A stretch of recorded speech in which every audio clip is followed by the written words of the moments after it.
Hi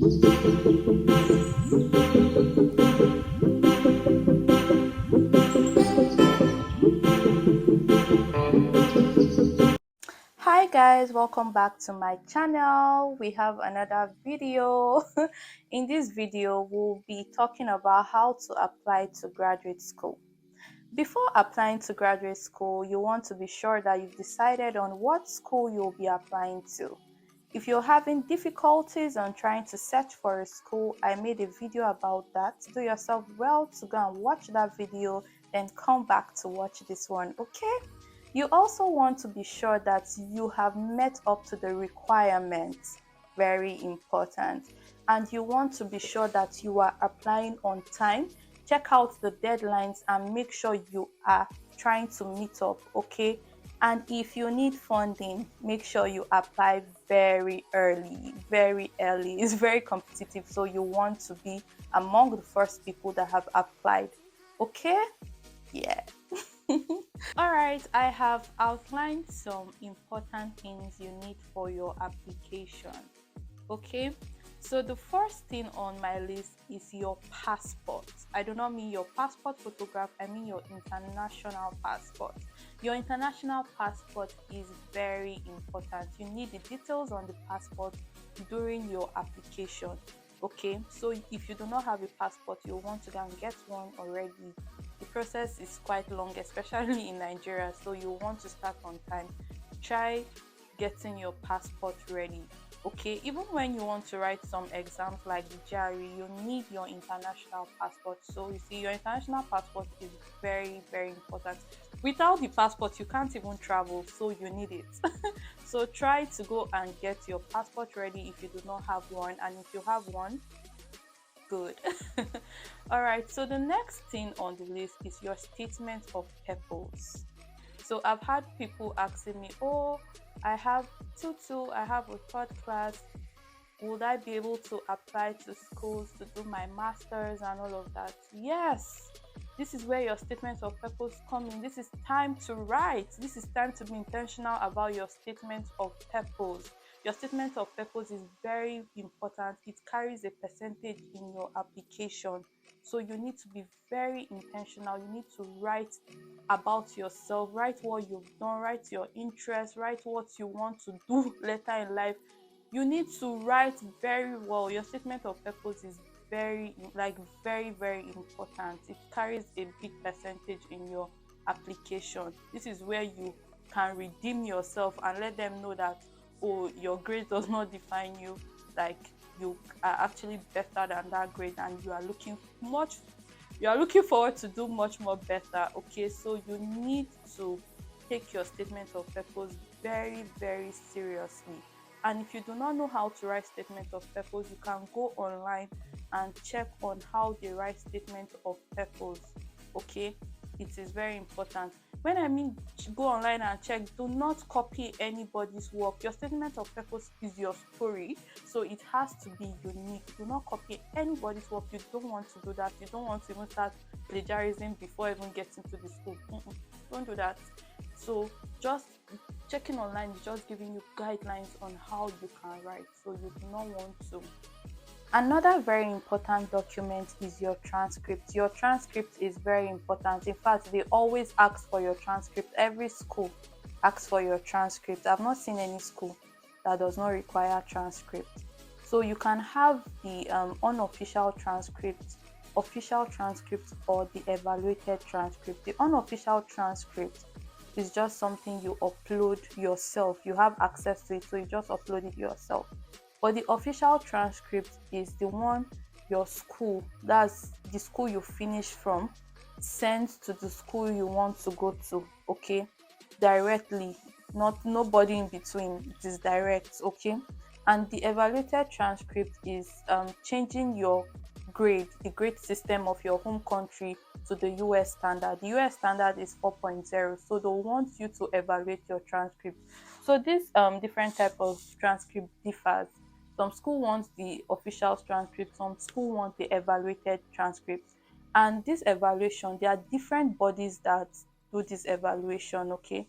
Sometimes the school specify that, oh, we want this particular evaluation body to evaluate your transcript. So you have to watch out for that. Okay, I know about WES, and I know about EP, that's educational perspective. I recommend them. Okay, so your school will specify sometimes they don't specify, so just watch out for that. Okay, and that thing that is important is that application fee. Every application, there's a fee.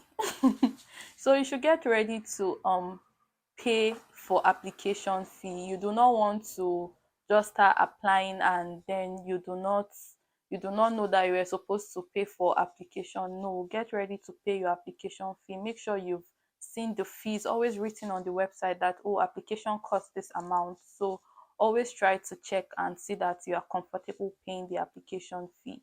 And see, you don't want to waste your application fee. That's why all your requirements must be in check. So make sure your requirements are in check, and then you are good.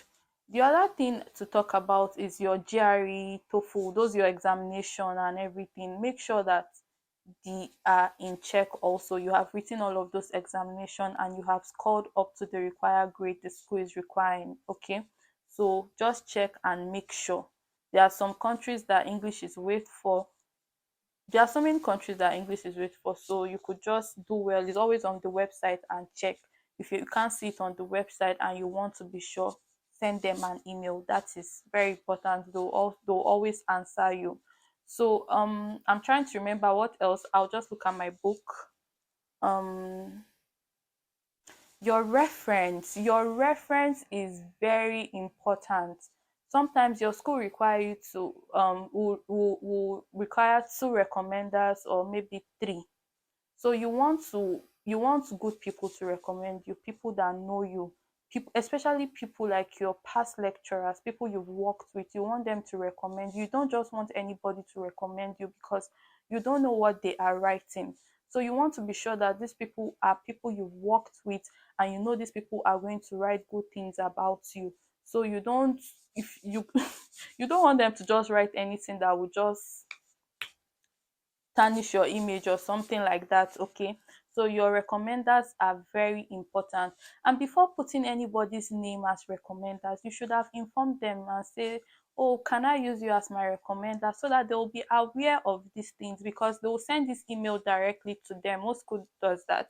They'll send directly to your recommenders. So you should let them know beforehand. If they say yes, go ahead, fine. If they say no, you search for another person. Okay, so make sure you always let your recommenders know before putting their names, and try to make sure that they recommend you on time, because there are deadlines to these things. Okay, I know of people that have missed their admissions because their recommenders did not recommend them on time. That's why you need to start your application very early, so that you can finish all the process on time. You don't have to start rushing your recommender, say, oh, it's remaining 2 days, sir, please help me, sir, please help me. No. So try to start on time. Please, please, please start on time. And that thing I'm forgetting, sometimes some schools will require interview before they make the admission decision. So make sure, get yourself ready. There might be interviews. Make sure you are ready for any interview. Make sure you know what you are doing. Make sure you do your research very well and be very ready for your interview, so that you can get your admission. That's why you are here. That's why you started the process, because you want the admission. So you need to get ready and be very ready. For people who are interested in funding, there are things you need to look out for and to take very seriously. Okay, funding opportunities are very competitive, so you want to stand a chance. You want to be serious about it if you really need funding. Okay, so what you need, first thing first, you need to apply on time. Make sure you apply on time so that you stand a chance. Check out the deadlines and try to be on time. Very important, so that you stand a chance. Another thing you want to take seriously is the semester, the section. Most funding opportunities are awarded during the fall semester. So you want to apply during that time. I'm not saying that there are no funding during the spring or summer. I'm not saying that, but more of it is during the fall. If I was the one, I'll go for the fall section because I know more of it is during the fall and I might stand the chance for that section. So I'll advise you go during the fall, but make sure you still send emails and ask a lot of questions so that you can be much more aware of what is going on. Okay. And you want to be communicating with the department. You don't just want to be applying. Let them know your interest. Let them know all of this stuff, that oh, you are interested in this stuff. And even on the application form, there's a part where they ask if you are interested in funding. Some school does that, so try and tick yes, you're interested. When they see that you're interested, they begin to like send you mails and say, oh, we discovered you're interested, blah blah blah. Please make sure you take those things very seriously. Then your examination, like GRE, GMAT, try to do them, try to write those examination and score good grades. Okay, because sometimes even if the department say, oh, we do not require GRE, but because you know you want funding, you just try and give yourself a better chance by submitting this, because it is very competitive. There are a lot of people with good results, better results than you, but you are having something to even back up your results, you'll stand a chance now. So just try and have those things at hand. Try and have those things at hand and be very prayerful. Be very prayerful in everything. Commit it to the hands of God. Okay? All right, guys. That is that about this video. Thank you for watching this video. I hope you've been able to learn one or two on how to apply to graduate school. Okay, please do not forget to subscribe, do not forget to like, do not forget to share. Do not forget to subscribe, do not forget to like, do not forget to share. Okay, and if you want me to discuss on anything else, please drop in the comment section and I'll try my best to make a video on it. Okay, see you in the next video.